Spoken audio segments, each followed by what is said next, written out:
Friday, stage 19 of 21, and the Queen stage of this year's Giro d'Italia. Racing through Veneto, up into the central Dolomites between Feltre and Alleghe.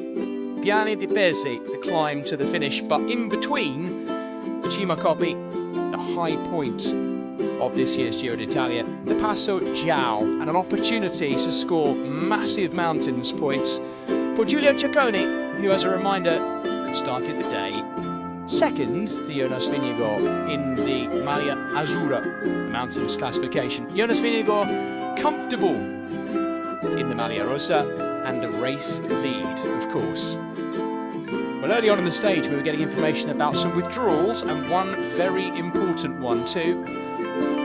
Jonathan Narvaez apparently crashed after the finish yesterday and was back at the doctor's car early on the stage today. He is out of the race after all those stage wins and, of course, putting up such a good fight for the Maglia Cyclism'Actu. Sad news to see Narvaez out of the race. Now, we had 16 riders up the road early on before we'd even got to the first category climb of the Passo Duran, and they were being caught gradually by another group that was coming up to them. It included Derek G. West, and as you can see, Matteo Sobrero, Lidl Trek were on a move today, and part of it was all about this guy, Giulio Ciccone, who took the Passo Duran and the 40 points up there for that first category climb, and it continued that way. The thing is, though, we had Aina Rubio with him, the Colombian, also thinking about moving up in that King of the Mountains classification for the Maglia Azzurra. The battle between those two would be fascinating all day. Here they were again, taking on the climb to Koi.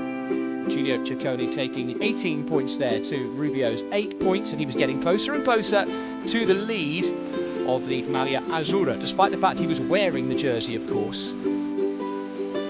This was the Maglia Cyclamino sprint taken by Aina Rubio on the Palafavera, who took the 12 Cyclamino points, and they continued these two out front as well, onto the Forcella Staulanza, which was the climb just before the Passo Giao and the high point of this year's race. Ciccone taking the 18 points there, and on to the Passo Giao, the Cimacoppi, which had 50 points available, and that would take him into a healthy lead, of course, in the Maglia Azzurra competition. This was them on the Passo Giao, and they had company too behind.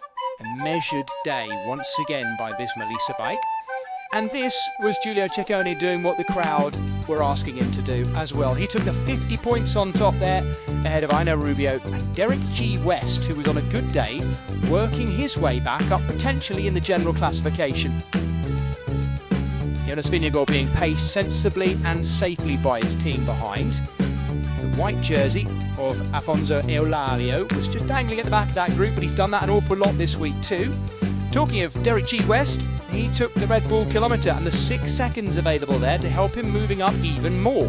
Well, just behind him, Aina Rubio was causing problems for Giulio Ciccone, and the battle between those two was an emotional one as well as a physical one. Worth pointing out, by the way, Thymen Arensman was losing time today as well. Having a tough day, Thymen Arensman out there, but being supported well by his team. And this was on the final climb to Alleghe. Take too long in the end for Felix Gall to have a go, but of course Felix Gall was being followed by race leader Jonas Vingegaard, and ahead of them though, Sepp Kuss had been allowed to fly by himself.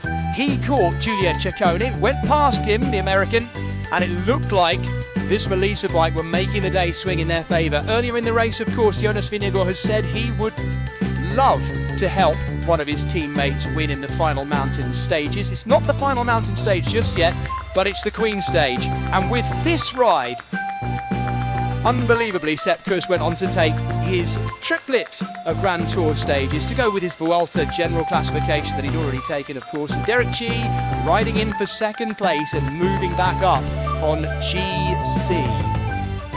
But Sepp Kuss, an emotional moment for him with his mum watching on too.